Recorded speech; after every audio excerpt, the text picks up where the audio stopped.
ولیوں پر نیند طاری ہوئی اور قرآن پڑھوا رہا ہے سلاسمیہ سنین وزدادو تسعہ 300 سال اور بڑھا دیجئے 9 سال سلاسمیہ سنین وزدادو بڑا نیک سالے بادشاہ آیا اور اس نے آتے ہی اللہ کی عبادت شروع کر دی اور عرض کرتا ہے عبادت انبیاء کو مانتے نہیں ہیں یا اللہ مہربانی فرما کوئی ایسی نشانی ظاہر فرما لوگوں کے عقیدے ٹھیک ہو جائیں۔ آج کل جو عقیدوں کا چکر چلا ہوا ہے نا یہ بہت پرانا راز ہے، ان کے عقیدے ٹھیک ہو جائیں۔ اللہ پاک نے اس بادشاہ کی دعا کو قبول کر لیا اور جو 300 سالوں سے لیٹے ہوئے ولی تھے نا ان کو اللہ نے جگا دیا۔ جب وہ ولی جاگے 300 سال کی ہے کوئی روٹی کا تو انتظام کیا جائے اور ایک بندے نے 1 روپیہ نکلا بیوارے کے کم حاضر ہی الال مدینہ یہ ورقہ لو اور جا کر شہر سے اچھا بندہ دیکھ رہا اسے کھانا لے کر آؤ۔ اب وہ کھانا لے کے لیے جب جاتا ہے اب مجھے بتاؤ کہ مشرف تمام چینج ہو گئے۔ یہ اس مختصر سے عرصے میں 50 سال کے اندر اگر اتنی چینجنگ آئی ہے تو 300 سالوں میں کتنی تبدیلی آئی ہوگی۔ اب دکاندار کو کہتے ہیں یار مہربانی کر کھانا دے، روپیہ ہاتھ میں دیا، دکاندار اس کو بھی دیکھتا ہے روپے کو بھی دیکھتا ہے، اس کے ہاتھ خزانہ لگا ہے، تیرا راز فاش ہو جائے گا۔ اس نے کہا یار میں کیا سچ بتاؤں میرا پیسہ ہے میرے جیب میں ہے۔ کہا نہیں یہ تو 300 سال پرانا سکہ ہے۔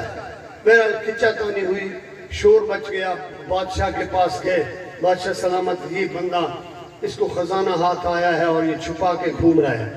بادشاہ نے بولا اب صرف ٹائم اتنا ہی گزرا ہے کہ میں سویا اور اٹھا اور جیب میں پیسے تھے وہ لے کے آیا ہوں۔ بادشاہ نے کہا یہ بات وہی ہے کہ رب نے میری دعا کو قبول کر لیا ہے کہ سوئے ہوئے ولیوں کو 300 برس کے بعد خالق کائنات جگا دیتے ہیں اور اللہ کے ولیوں کے لیے بادشاہ نے حکم دیا اے شہر والوں اٹھو اور چل کے ان ولیوں کی زیارت کرتے ہیں۔ قرآن سے ثابت ہو رہا ہے کہ اللہ کے ولیوں کی زیارت کے لیے جانا بھی ضروری ہے اور جہاں اللہ کے ولی کا سنو وہاں ان کی زیارت کے لیے جاؤ کیونکہ یکساں ولی کے دربار پہ آئے ہیں۔ یہ ایسی ویسی بات نہیں ہے۔ اگر بنی اسرائیل کے انبیاء کے امتی کے ولی کی یہ شان ہے 300 سال کے بعد اگر اٹھے تو اس کا وجود سلامت رہ سکتا ہے تو محمد مصطفیٰ کے امت کے ولی میں بھی یہ پاور ہے کہ 1000 سال کے بعد بھی اگر اٹھے تو سلامت ہو سکتا ہے۔ یہ حکم ہے کہ بخشا گیا جنتی ہے۔ یا اللہ کیسے فیصلہ کرتے ہیں کتا جسم اس کی کھال ادھیڑ کر کتے کی کھال اس کو پہنائی جائے گی اور کتے کو جنت میں بھیجا جائے گا۔ اب میں آپ سے پوچھتا ہوں کہ اگر بنی اسرائیل کے اولیاء کے صحبت میں کتا بیٹھ جائے تو وہ جنتی ہے اور تم اگر سلطانی فقیر حق بہو کے در پہ بیٹھ جاؤ تمہارا کیا بنے گا؟ جنتی ہوں گے یا نہیں ہوں گے؟ انشاءاللہ جنتی ہیں۔ اور جس عظیم ہستی کے عرص پہ آپ آئے ہو انہوں نے ساری زندگی سخی سلطان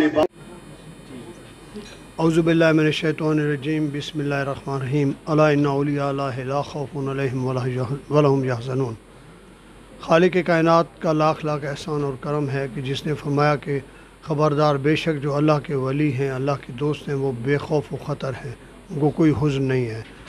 آج سلطان العارفین برہان الواصلین قدوۃ السالکین زبدۃ العاشقین حضرت سخی سلطان باہو کے خانوادے سراج العارفین حضرت سخی سلطان غلام میران رحمۃ اللہ تعالیٰ علیہ کا پہلا عرس مبارک منعقد پذیر ہوا۔ پچھلے سال 7 جولائی 2020 کو آپ کا انتقال پرملال ہوا تھا اور 8 کو آپ کی تدفین ہوئی تھی۔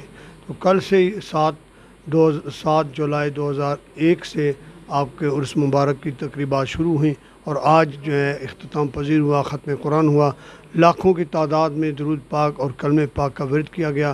ہزاروں کی تعداد میں قرآن مجید فرقان حمید کے ختم پاک پہنچے اور لوگوں نے ہزاروں کی تعداد میں شرکت کی۔ یہ ان کا آنا، لوگوں کا بیٹھنا اور ان کے ساتھ اس سخت گرمی میں والہانہ محبت کرنے کا جو سب سے بڑا ثبوت ہے وہ یہ ہے کہ اللہ والے دلوں پر راج کرتے ہیں، اور اللہ والے جب اپنی زندگی خالق کائنات کے لیے اور انسانیت کی خدمت میں گزار دیتے ہیں تو رب کائنات انسانوں کے دلوں میں ان کی محبت ڈال دیتے ہیں، جس وجہ سے انسانیت ان سے محبت کرتی ہے، اور محبت کے تقاضے سے سارے ان کے دربار پہ حاضر ہو کر محبتیں نچھاور کرتے ہیں۔ آج سراج العارفین حضرت سخی سلطان غلام میران صاحب رحمۃ اللہ علیہ کو 1 سال ہوا، لیکن ان کی محبت لوگوں کے دلوں سے مس نہیں ہو سکی، بلکہ اور زیادہ اس میں اضافہ ہوا ہے، اور لوگ بڑے جذب سے محبت سے حاضر ہوتے ہیں، اور اولیاء اللہ کا پیغام محبت ہے، نفرت نہیں ہے۔ انہوں نے اپنی ساری لائف انسانیت سے محبت کی، چرند پرند سے محبت کی، جو ذی روح ہے ان کے ساتھ انہوں نے محبت کی ہے اور ان کا خیال کیا ہے، ان کی خدمت کی ہے، تو رب کائنات نے آج ان کو یہ اجر دیا ہے کہ قبر میں جانے کے بعد بھی لوگ ہزاروں کی تعداد میں ختم قرآن پڑھ رہے ہیں، اور لاکھوں کروڑوں کی تعداد میں درود شریف اور کلمہ پاک نذرانے ان پر نچھاور ہو رہے ہیں، پھول نچھاور ہو رہے ہیں۔ اس کا ثبوت یہی ہے کہ انہوں نے انسانیت کی خدمت کی، رب کائنات نے ان کو ہمیشہ کے لیے زندہ اور تابندہ فرما دیا ہے۔ اور جس طرح میاں محمد صاحب فرماتے ہیں کہ ولی اللہ دے مردے نہ ہی کر دے پردہ پوشی، کی ہویا اس دنیا کو لوں ٹر گئے نال خاموشی۔ اللہ والے مرتے نہیں ہیں، بس خاموشی سے ایک گھر سے دوسرے گھر منتقل ہو جاتے ہیں۔ اور حدیث شریف بھی ہے، الا ان اولیاء اللہ لا یموتون بل ینتقلون من الدار الی الدار، کہ جو اللہ کے ولی ہیں وہ مرتے نہیں ہیں، ایک گھر سے دوسرے گھر منتقل ہوتے ہیں۔ آج وہ چیز ثابت ہو گئی ہے، اور آپ نے اپنے زندگی میں یہ ثابت کر دیا تھا کہ میں وہ اللہ کا درویش ہوں جو لا یحتاج ہوں، سوائے اللہ کے مجھے کسی کی ضرورت نہیں ہے۔ اور آج رب کائنات نے ان پر یہ عنایت کر دیا کہ اللہ بھی ان کا ہو گیا اور اللہ کی مخلوق بھی ان کی ہو گئی۔ انہوں نے محبت کا پیغام دیا ہے، پیار کا پیغام دیا ہے، انسانیت کی خدمت کا پیغام دیا ہے، اور آج کے اس اجتماع میں بھی وہی صوفیہ کا پیغام دنیا میں عام کرنے کی کوشش کی گئی ہے۔ اللہ تعالیٰ آپ سب کو سلامت رکھے، اور جتنے بھی دورو میں پھر نہیں، میرے کو نہ آ، لیکن کمال یہ تھا کہ فرماتے تھے کہ آج چڑیوں کی باری ہے، آج چڑیوں نے کھانا کھانا ہے، چڑیوں کا جھرمٹ آ جاتا ہے۔ فرماتے آج کموں کی باری ہے، کموں کا لنگر میرے پاس ہے، کروے کوے آ جاتے ہیں۔ آج لالیوں کی باری ہے، لالیاں آ جاتی ہیں۔ اور آپ فرماتے ہیں کہ آج کتوں کی باری ہے، کتے اکٹھے ہو جاتے اور آپ سے لنگر کھا جاتے ہیں۔ بھائیو، ایسے فقیر جن کی زبان سے گفتے وہ گفتے اللہ بھگوان کرچے از حکم میں، جس نے عرض نہیں کیا تھا آپ نے اس کو تھاپی دے کے کہا جا تیری شادی ہو گئی۔ اس نے کہا صحیح مجھے شادی تھی اللہ ہے، میں پرے ہلان سال آئے پر 20 سال ملی نہیں۔ فقیر کی دعا ہو گئی۔ اب جیسے یہاں سے وہ بندہ گیا، موجود ہے لڑکا، اس کا نام لال محمد میرا خیال ہے، اور قوم کا بھی بلوچ ہے نا، تو جو سیکنڈ دوسرا افسر تھا وہ میرے گھر بیٹھا تھا۔ اس نے کہا یار میں نے بڑا سوچا اپنی بیٹی کا کوئی رشتہ کروں، تو مہربانی کر میں اپنی کہا نہیں ہم یہ نہیں دیکھتے میرڈ ہو یا نہیں ہو، بیٹی تیری۔ یہ اللہ کے ولی کی زبان سے نکل گیا، جو بھی سامنے آیا دعا لے کے چلا گیا اور اس کی شادی ہو گئی۔ یہ ایک ایسی دنیا کی مثال ہے کہ فقیر کے سامنے جو بھی آیا ہے اس نے ان کو رنگ دیا ہے۔ اللہ تبارک و تعالیٰ اپنے محبوب کے صدقے ہم سب کو راہ مستقیم عطا فرمائے، اور آپ کے فیوز و برکات پہ عمل کرنے کی توفیق عطا فرمائے۔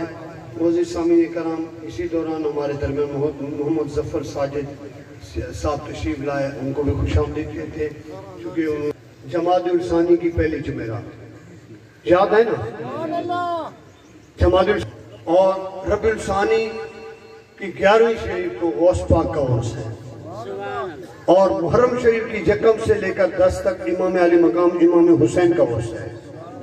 تو آج 7 جولائی ہے، 8 جولائی ہے، میرے والد محترم حضرت پیر سراج العارفین سخی سلطان غلام میران صاحب کا وصال 7 جولائی 16 ذیقعدہ کو ہوا، اور وصال کے بعد ان کا جنازہ اور تدفین 8 جولائی اور 17 ذیقعت کو ہوا پاک میں پڑھا. لیکن اب جو ہے اس مبارک اس وجہ سے کیا کہ پیر بولان کانفرنس کے بعد اس کے بعد یہاں ہو. لیکن نیکسٹ انشاءاللہ تعالیٰ آج سے اعلان سن لیں اور یاد کر لیں. انشاءاللہ تعالیٰ 16 ذیقعت کیا تاریخ ہے؟ 16 ذیقعت کو عرس شروع ہوگا اور 17 ذیقعت کو ختم پاک ہوگا صبح کے ٹائم.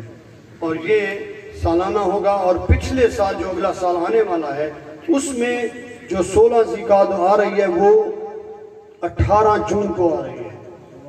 18 اور 19 جون کو انشاءاللہ تعالیٰ یہاں پر عرس ہوگا. آپ تمام کو شرکت کی دعوت ہے.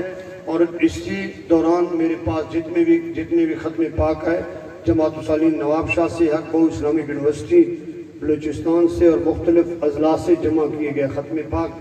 اس میں ختم قرآن پاک تھے 7,180. درود شریف ہے 2,21,46,786 مرتبہ. اور بسم اللہ شریف 1,00,000 مرتبہ. درود شریف 11,000 مرتبہ. سورہ اخلاص 300 مرتبہ. سورہ ناس 300 مرتبہ. سورہ فلق 300 مرتبہ. سورہ یاسین 571 مرتبہ. سورہ رحمان 545 مرتبہ. سورہ ملک 727 مرتبہ.